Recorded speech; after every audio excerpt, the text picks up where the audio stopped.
하나님 말씀 우리 봉독 같이 하도록 하겠습니다. 빌립보서 4장 8절 9절 말씀 시작. 정말로 형제들아 무엇에든지 참되며 무엇에든지 경건하며 무엇에든지 오르며 무엇에든지 정결하며 무엇에든지 사랑할 만하며 무엇에든지 칭찬할 만하며 무슨 덕이 있든지 무슨 기림이 있든지 이것들을 생각하라. 너희는 내게 배우고 받고 듣고 본 바를 행하라. 그리하면 평강의 하나님이 너희와 함께 계시리라. 아멘.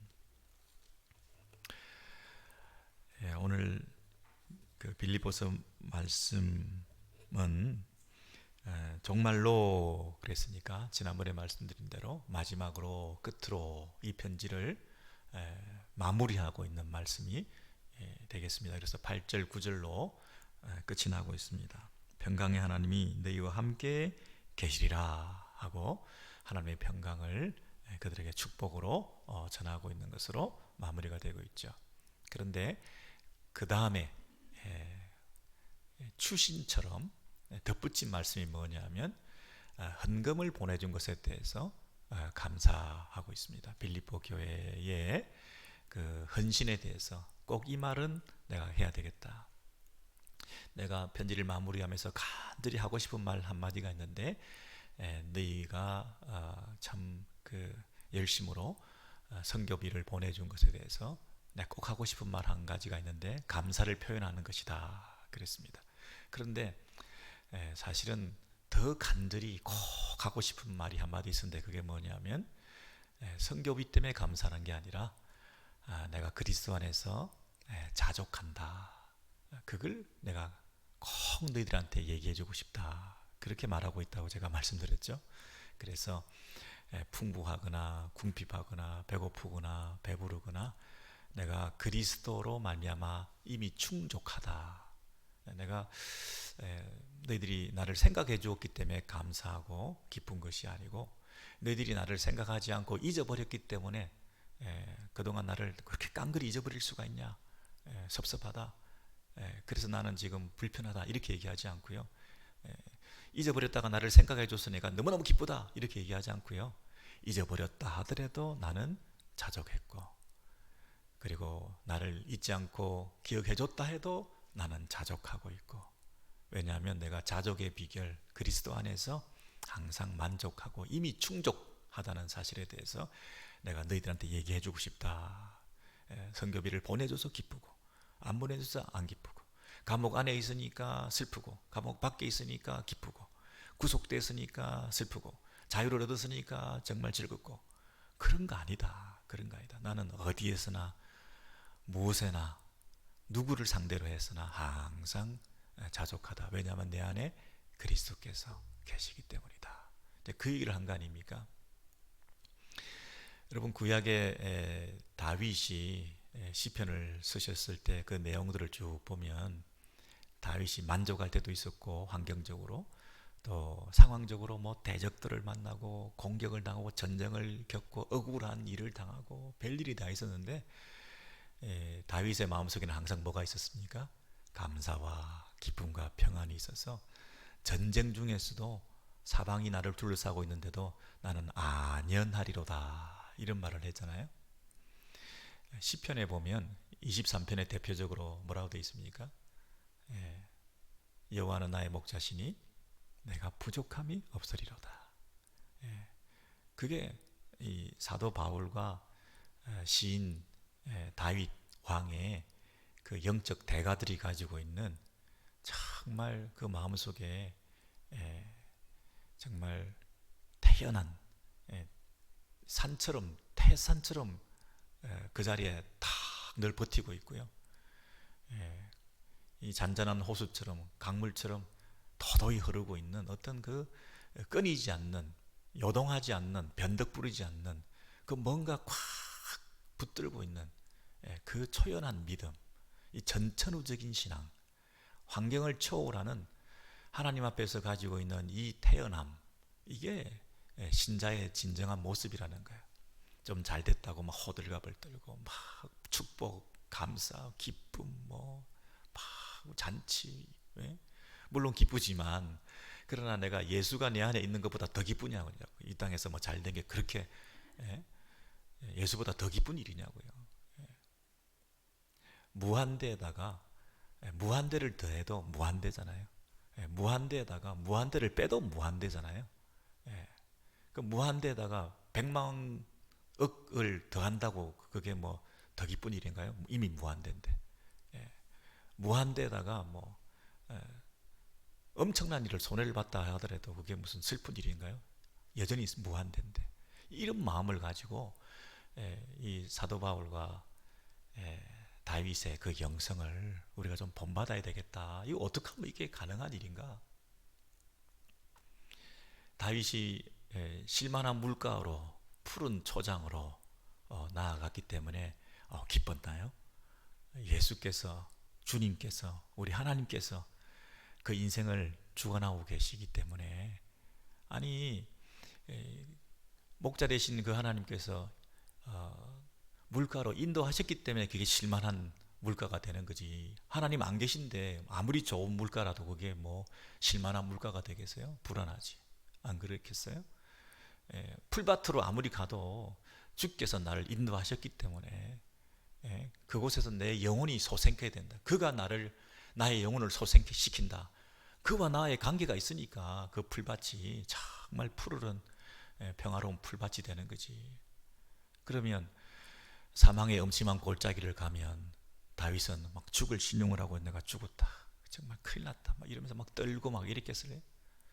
사망이 음침한 골짜기를 지난다 할지라도 내가 두려워하지 않는다. 해를 두려워하지 않는다. 왜 그래요? 여호와께서 나와 함께 하심이라. 심지어 원수의 눈앞에서 보란 듯이 상을 베풀어 주시고 주의 막대기와 주의 지팡이로 나를 인도하시고 그래서 뭐라고 합니까? 내 잔이 넘치나이다. 이 자족이 참 쉬운 일이 아닌데 지금 여러분 우리 좀 경제적으로 편안했으면 건강적으로 좀 나아졌으면 자녀들이 좀 형통했으면 뭐 걱정 근심이 좀 없어졌으면 그 문제 해결을 위해서 우리가 참 주님 앞에 매달리고 있는데 먼저 우리의 기도의 1번지는 기도의 1순위는 내 안에 이 평화를 회복하는 거죠. 주님으로 만족한 거죠. 그게 되면 이제 그분과의 관계가 제대로 되어서 그분 앞에 드리는 기도도 파워풀한 것이고 그분 앞에 올리는 간구도 하나님께서 들으실 만한 간구가 되는 것이고 그래서 그 신뢰관계를 통해서 우리의 신뢰의 대상이신 그분께서 우리를 다 품에 안아주셔서 문제 해결이 기도의 응답이 아니라 내 안에 평화가 깃드는 거 이게 기도 응답의 첫 출발이죠. 기도 응답의 제일 첫 번째 응답이 뭐냐? 내 안에 평화. 이 응답을 바탕으로 해서 그분과의 관계를 통하여 덤으로 받는 것이 여러 환경적, 상황적 우리의 간구의 제목들이다. 이렇게 되는 게 이제 정상적인 우리의 신앙생활이지 않습니까? 근데 늘 마음은 불안하고 뭐 사망의 엄침한 골짜기를 지나고 있어서 막 닥달하고 뭐 조급해하고 이러면서 빨리 이 문제 해결하게 해주세요. 안 그러면 나 죽을 거야. 막 이러면 이게 진짜 신자의 모습이 아니지 않겠어요? 이게 뭐 말처럼 이론처럼 쉬운 건 아니죠, 여러분, 그죠? 지금 문제를 막 겪고 있는데 평화 이게 쉬운 일은 아니에요. 찬송 언제든지 찬송하며 가리니 뭐 이거 쉬운 일은 아니에요. 그렇지만 이건 어떻게 가능한 일이냐면 배워서 가능한 일이다. 훈련해서 가능한 일이다. 일체의 자족의 비결을 배웠노라. 그래서 제가 이거 여러 수십 번 얘기하는 거잖아요. 이게 하루 만에 될 것 같으면 뭐 그냥 되지만 여러 번 반복해서 이게 체득되어야 이론이라도 확실히 터득하고 있어야 어떤 상황에 되면 그걸 프랙티스 할 거 아니겠습니까? 아, 사도 바울은 이렇게 했는데 이거 배우는 거라고 했지 하면서 우리가 훈련하게 되는 거거든요. 근데 어떤 분들은 이걸 잘못 오해를 해가지고 잘못 배워가지고 이러는 분들이 있어요. 나는 완전히 없어지는 것으로 내 안에 내가 완전히 무아지경에, 아니면 나는 모라 상태에 내가 완전히 제거되어 버리면, 그리스도가 충만히 계시니까, 그리스도가 내 안에 계셔서 그리스도가 살아 있으니까 그건 뭐 저절로 자족되는 거다. 그러니까 나를 제거해 버리자. 그러면 이게 오해가 되는 거예요. 여러분, 그 유기적 영감설 또는 뭐 기계적 영감설, 이런 말 들어보셨죠? 성경의 저자를 하나님께서 활용하실 때에 그냥 수동적인 기계적인 존재로 그냥 받아 적으라 하는 식으로 막 불러주고 계시를 받아서 그대로 기계적으로 받아 쓴 게 아니라, 그 저자가 가지고 있는 특성과 또 교육 배경과 문체 스타일과 그가 가지고 있는 신학적 관점과 사복음서를 기록한 마태, 마가, 누가, 요한이 가지고 있는 각자의 입장과 그들의 설교의 대상인 청중들을 배려해서 그 성령의 영감으로 그 사람들을 쓰셔서 완전한 성경을 기록한 거잖아요.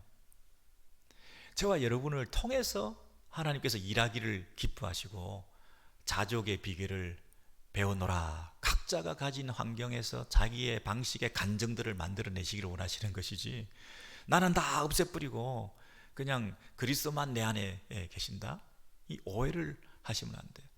내가 가진 환경, 내가 가진 기질, 내가 가진 표현 방법, 내가 가진 기도의 제목, 내가 가지고 있는 성격, 그럼에도 불구하고 어떤 자족을 할 수 있는가? 나는 살아있어야 돼요. 내가 죽으면 안 된다니까요. 또 어떤 사람들은 나만 강조하는 거예요. I can do it. 나는 할 수 있어. 나는 뭐든지 할 수 있어. 그래서 나는 타종교에서 말하는 어떤 그 극기 또는 뭐 금욕, 스토아 학파에서 말하는 자기 절제.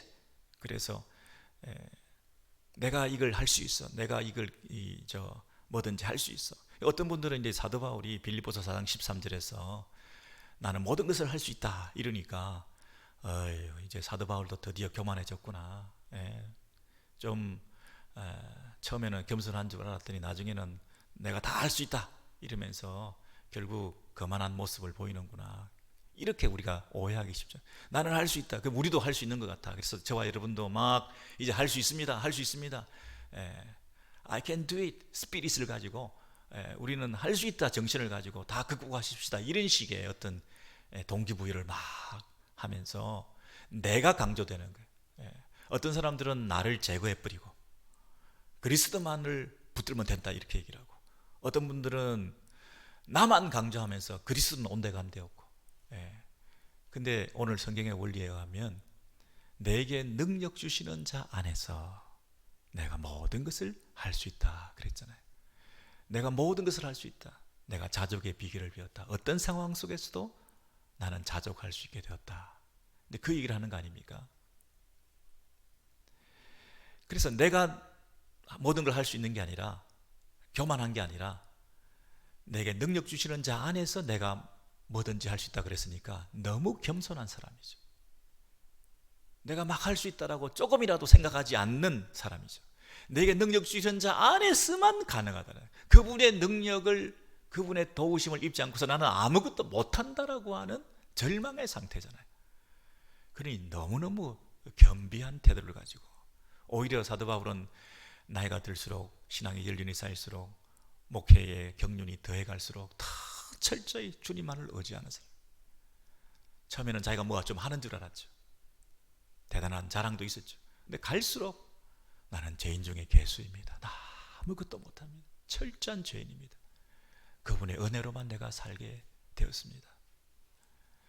여러분, 이 사실을 갈라디아서를 한번 찾아보시면 2장 20절에서, 여러분 잘 아는 성경 구절에 갈라디아서 2장 20절에서 나와 그리스도의 관계를 이렇게 설명하지 않습니까? 갈라디아서 2장 20절을 보시죠. 내가 그리스도와 함께 십자가에 못 박혔나니 그런즉 이제는 내가 산 것이 아니요 오직 내 안에 그리스도께서 사신 것이라. 자, 여기 첫 번째 구절을 보시면 누가 살았습니까? 그리스도께서 사신 것이라. 그럼 나는 죽었습니까? 아니에요. 이제 내가 육체 가운데 사는 것은 나도 살아있는 거예요. 내가 육체 가운데 사는 것은 나를 사랑하사 나를 위하여 자기 몸을 버리신 하나님의 아들을 믿는 믿음 안에서 사는 것이라. 이게 무슨 말입니까? 이제 내가 사는 게 아니라 나만 강요되면 안 되고요. 극기 훈련하고 나를 힘을 다해서 나를 활용해서 내가 가진 파워를 극대화시켜서 내가 모든 걸 할 수 있다 이렇게 가면 안 되고요. 내가 그리스도 안에서만 내가 살 수 있는데 내가 그리스도를 통해서 그리스도와 함께 그리스도께서 주시는 능력으로 내가 모든 것을 할 수 있게 되었는데 이제 내가 살아있는 것은 내가 완전히 제거되는 게 아니라 내가 어떤 방식으로 어떤 목표를 가지고 어떤 방향성을 가지고 어떤 힘에 근거해서 어떤 인생의 새로운 설정된 목표를 향하여 살아가는 이유가 달라진 그 삶을 내가 살게 되었다. 내가 믿음으로 사는 것이다. 내가 하나님의 아들을 믿는 믿음으로 사는 것이다. 그리고 나를 사랑하신 그분의 사랑에 전율해서 그것이 동기가 되어서 내가 그분을 사랑하는 마음으로 내가 사는 것이다. 그리고 나를 위하여 죽으신 그분을 위해서 나도 그분을 위해서 사는 것이다. 이제 내가 사는 것은 인생의 목적과 방향이 그리고 방법이 달라졌다. 그걸 얘기하는 것이지 내가 없어지는 게 아니죠. 이해되셨죠, 여러분? 다 아는 사실을 제가 어렵게 설명했습니까? 내가 없어지는 게 아니라 나는 여전히 있습니다. 그런데 나는 이제 그 그리스도 안에서 그리스도와 함께 그리스도를 위해서 살아가는 새로운 삶을 살게 되었다. 이걸 막 강조하고 있는 거예요. 그래서 어떤 그 종교 집단이나 종파의 어떤 교회에 조금 왜곡된 데에 들어가시면 너는 죽어야 된다. 그리고 막 주님만 네 손이 없어지고 주님이 네 손이 되고 네 눈이 없어지고 주님이 네 눈이 되고 네 발이 네 몸뚱아리가 다 없어지고 주님만이 네 몸이 되고 이러면 내 지체는 다 없어져 버린 거잖아요. 내 생각은 완전히 없어지고 주님이 네 생각에 들어가서 완전히 지배하고 그런 게 아니잖아요. 나의 어떤 이성, 지혜, 판단력, 결정권, 자유, 의지 이런 게 다 살아있는 거죠. 그걸 통해서 온전히 주님 앞에 사로잡혀 내 삶의 목적과 방향과 방법이 달라진 것을 말하는 거예요. 나는 그리스도의 능력을 힘입어서 내가 어떤 상황 속에서도 견뎌내고 이겨낼 수 있는 자족의 비결을 배우노라. 나는 언제든지 만족하고 자족할 수 있는 이유가 여기 있습니다. 그렇게 고백하고 살게 되는 것입니다. 자, 그런데 내게 능력 주시는 자 안에서 내가 모든 것을 할 수 있다. 그러니까 이 능력을 받아야 되겠다. 이렇게 말하는 분들이 있어요. 내가 모든 것을 할 수 있도록 능력 주십시오. 능력 주십시오. 이제 능력 주십시오. 능력을 받아야 내가 이걸 할 수 있지 않겠습니까?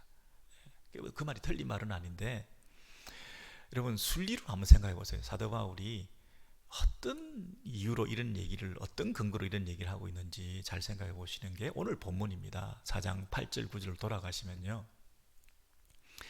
4장 8절 9절이 오늘 본문의 마무리요, 결론이요, 끝으로 하는 결론이라고 그러지 않았습니까? 그 4장 8절 9절에 이런 말씀이 있습니다. 우리가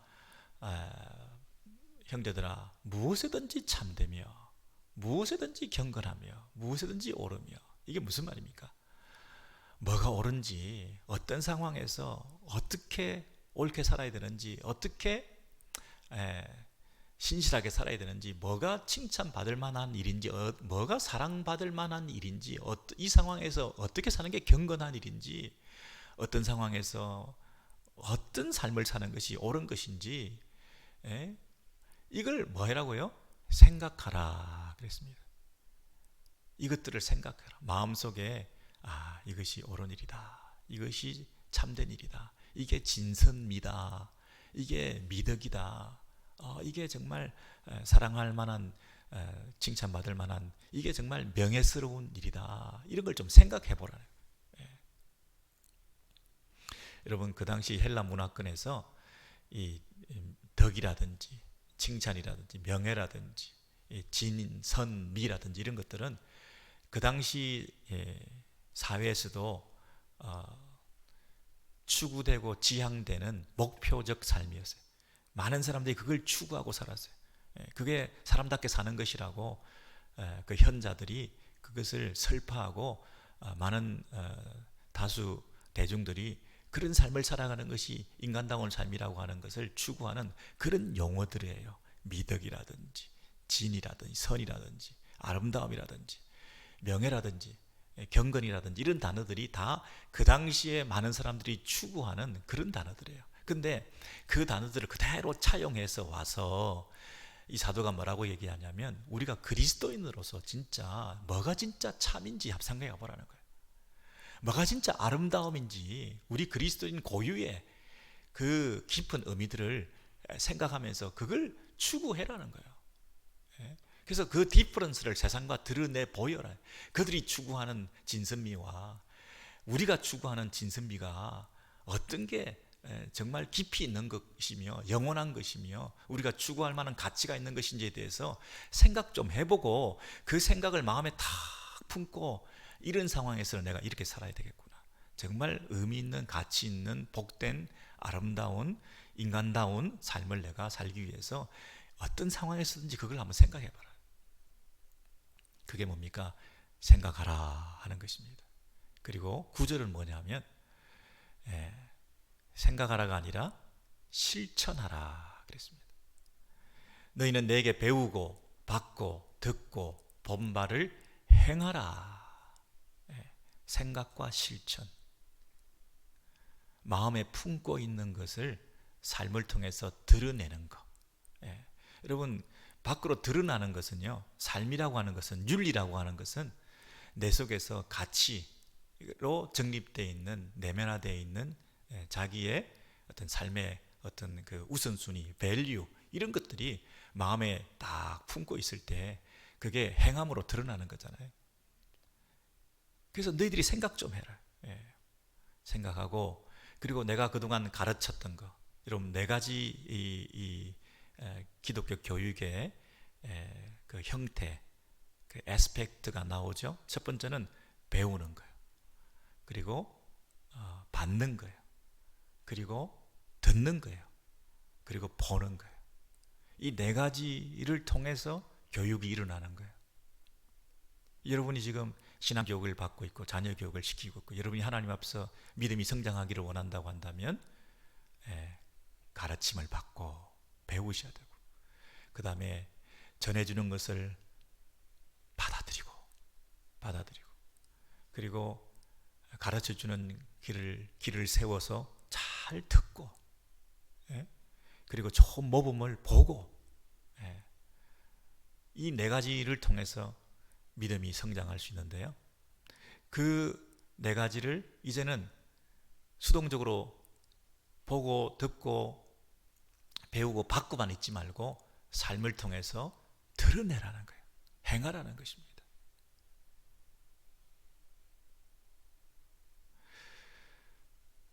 그러고는요 이 구절 말씀이 끝이 나고 있어요.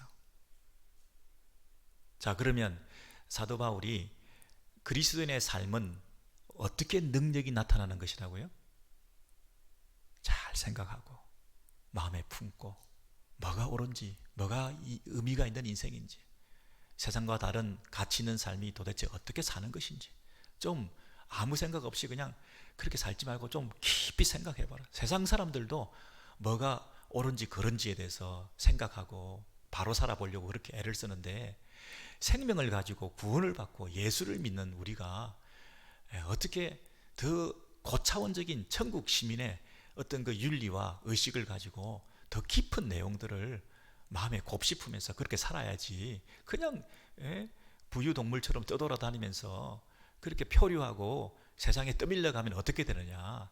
세상보다 더 깊은 어떤 영성을 가지고 이성적인 활동을 통해서 많이 사색하고, 그 다음에 노트하고 적고 저술하고 마음에 품고 내면화시키고, 그게 마음에 품고 있는 것들을 통해서 이제 삶을 통해서 드러내고, 예. 그게 뭐라고요? 능력이라는 것이죠. 나를 본받아라. 나에게서 배우고 듣고 한 걸 본받아라. 사도 바울 자기를 본받아라는 거잖아요. 예. 사도 바울은 누구를 본받았던 분입니까? 예수를 본받았던, 예수를 본받고 사도 바울을 본받고, 그래서 우리의 그 삶이 거기서 능력이 있는 거라는 거예요. 제가 질문을 드릴게요. 어떻게 하면 설교자가 설교를 잘할 수 있을까요? 제 일평생 소원은 정말 설교를 정말 탁월하게 해서 성도들이 꼬꾸라지고 말씀을 잘 아멘으로 받아들이고, 그리고 받은 그 말씀을 삶을 통해서 살아내면서 정말 회개가 일어나고 정말 성령께서 역사하시는 청중들의 놀라운 삶의 변화까지 초래하는 그런 설교자가 되었으면 얼마나 좋겠어요. 그러니까 제가 그 설교를 잘하기 위해서 능력 주십시오. 능력 받아야 되지 않습니까? 막 능력 받기 위해서. 만약에 그렇게 기도만 하고 있으면 여러분께서 비웃으시겠죠. 평소에 설교 준비나 좀 하지. 설교 준비도 안 해놓고 설교 시간에 막 능력 받게 해달라고, 바로 계시 내리게 해달라고, 불 받게 해달라고, 막 그냥 설교 시간에 바로 직통으로 받아서 전하게 해달라고, 갑자기 요행을 바라고 막 설교를 잘하게 해달라고, 만약에 그렇게 기도를 하면 우스우실 거 아니겠어요. 여러분이 건강한 삶을 살기 위해서, 일상생활 가운데 아름답고 건강하고 행복한 삶을 살기 위해서 여러분이 어떻게 해야 그런 삶을 영위할 수 있겠습니까? 뭐 건강하게 해달라고, 막 능력 받게 해달라고, 그렇게 막 기도하시면 돼요? 갑자기?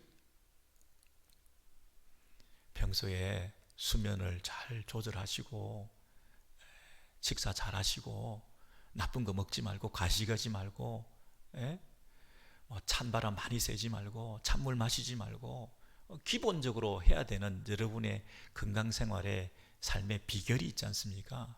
면역성을 기르고, 그래야 여러분이 건강한 삶을 영위할 수 있잖아요. 여러분이 어떻게 하면 능력 있는 그리스도인의 삶을 살 수 있을까요? 늘 그리스도 안에서 내가 능력 받는 비결이 뭘까요? 능력 주시는 자 안에서 내가 모든 것을 할 수 있는 그 비결이 뭘까요? 내가 모든 것을 할 수 있는 그 능력을 받는다는 그 의미가 뭘까요? 그리스도와 동행하는 것입니다. 그리스도라면 어떻게 생각하셨을까? 그리스도라면 어떻게 행동하셨을까? 뭐가 참인가? 뭐가 옳은 건가? 뭐가 그리스도인답게 사는 것인가?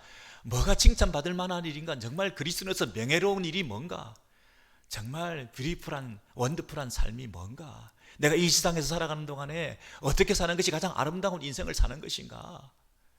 내 은행심사를 어떻게 해야 그것이 참 하나님께서 기뻐하시는 삶인가? 이걸 생각하면서 그 생각이 내 마음에 다 품고 있고, 그리고 보고 배우고 듣고 가르침 받은 것들을 삶을 통해서 드러내는 이런 삶과 윤리가 유리되지 않고, 이론과 지식과 삶 속에서 살아가는 그 행동이 은행이 일치되는 이런 삶을 통해서, 그리스도와 함께 동행하는 그 삶을 통해서 능력이 나타나는 거죠. 내가 능력을 받는 거죠. 늘 그분 안에서 거할 때 그분이 주시는 힘을 통하여 그분과 함께 살아가는 삶이 자족의 비결을 실천할 수 있는 사람이죠. 그게 없는데, 평소에 그런 내공이 없는데 갑자기 어려운 일이 딱 닥치면 막 두려워하고, 사망의 엄침한 골짜기를 지나면 막 두려워하고, 자족할 수가 없는 거지. 그리고 뭐 잘 되는 일이 있으면 막 호들갑을 피우면서 마치 그리스도도 없이 살았던 것이냐, 그리스도가 주는 참 기쁨은 마치 없었던 것이냐, 막 이 환경의 변화가 너무너무 기뻐가지고 막 박수를 치고 잔치를 하고, 이게 뭡니까? 평소에 그리스도 안에서 능력을 받지 못했기 때문이 아닙니까? 갑자기 능력을 받는 게 아니라는 거죠. 매일의 삶 가운데 어떻게 하면 주님을 기쁘시게 하는 삶인가? 뭐가 옳은가? 무엇이든지 뭐가 칭찬받을 만한 일이고, 뭐가 옳은 일이고, 어떻게 사는 것이 바른 길을 가는 것인가? 무엇에든지 무엇에든지 무엇에든지. 사도 바울이 그렇게 얘기하면서 그것을 마음속에 품고 그렇게 살아내는 삶을 통해서 그 평상시의 일상적인 건강한 주님과의 동행하는 삶이 이 말씀의 결론이었어요. 그리고는 덧붙이는 말씀을 통해서 그 그리스도 안에서 능력을 받아서 내게 능력 주시는 자 안에서 매일의 그 삶을 통해서 그분과 함께 호흡하며 살아가는 삶을 통해서 네가 어떤 상황 속에서도 자족할 수 있다. 흔들리지 않을 수 있다. 요동하지 않을 수 있다. 그리고 어떤 급격한 어떤 환경의 변화에도 처연한 삶을 통해서 사람들 앞에 파워풀한 메시지를 던질 수 있다. 어떻게 저 상황을 닥쳤는데 바로 저렇게 시프트가 일어날 수가 있냐. 우리는 그 시프트가 일어나는 게 뭐 수십 일이 걸리고 1년이 걸리고 몇 달 방황하고 돌아오고 이러잖아요. 한번 큰 어려운 일이 닥쳤다 그러면 뭐 몇 개월 방황하고 교회도 안 왔다가 간신히 끌고 나오잖아요. 그러니 무슨 초연이며 자족이며 메시지가 되는 삶을 삽니까? 평소에 그런 능력 있는 주님과의 교제가 없었기 때문에 그 인터벌이 그만큼 길어진 거 아닙니까? 그래가지고는 세상에 파워풀한 메시지를 드러낼 수 없다는 거죠. 사도 바울, 다윗의 삶, 그리고 예수님의 삶을 우리가 생각하면서 우리도 그 길을 따라갈 수 있는 그런 은혜가 저와 여러분 가운데 있게 되기를 소원합니다. 우리 말씀 생각하시면서